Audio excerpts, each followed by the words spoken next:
Hello everyone, welcome to Eco Wisdom by Dr. Aditi. Today's topic is capitalism versus socialism. First we'll start with capitalism. What is meant by capitalism? So capitalism is basically an economic system which is characterized by privately owned and operated resources, mainly for the production of goods and services with the sole motive of profit generation. Now, to understand this concept even better, we will look at the four main distinct features of capitalism.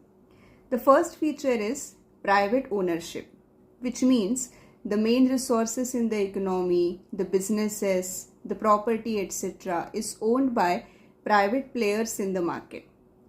Second one is free market, which means there is least government intervention in capitalism. The major market decisions are taken with the help of demand and supply forces. Third is profit motive, which means that whatever economic activity is taking place in capitalism is with the sole motive of earning more and more profits. And fourth feature is competition. Now, naturally, earning more and more profits will lead to cutthroat competition amongst the enterprises or businesses. So this competition reflects into attracting more and more customers or using some advertising tactics to do so.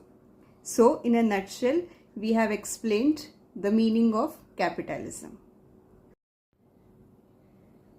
So now we'll look at socialism. Unlike capitalism, socialism is an economic system where production resources are owned and controlled by the government, aiming for creation of economic equality and social welfare. Now again we will have a look at four main features of socialism. The first feature is public ownership.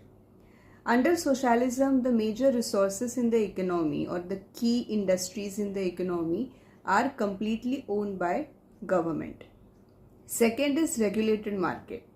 Now, unlike capitalism, again, instead of market forces, the major production decisions like quantity, price, etc.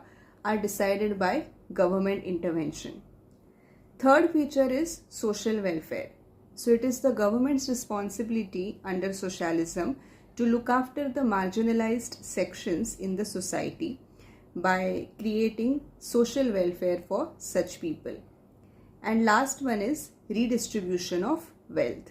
So this social welfare is achieved through redistribution of wealth. So the measures for this redistribution are taxation, wherein the rich people give some part of their income to the government in the form of taxes, and that money, that amount is utilized for providing some basic services to marginalized section. So this is basically the concept of socialism. Now there is another interesting concept, the third variation, which is known as mixed economy. So as the name itself suggests, mixed economy is what? It is basically the mixture of capitalism and socialism. So in India, basically, the economic system that is practiced is known as mixed economy. So certain industries, certain key sectors are owned by government, whereas there is also coexistence of some private enterprises, private players in the economy, and collectively the functioning of the economy is taken forward. I'm sure this video has helped you from conceptual as well as examination perspective. So stay tuned for more such upcoming videos and do not forget to share and subscribe. Thank you.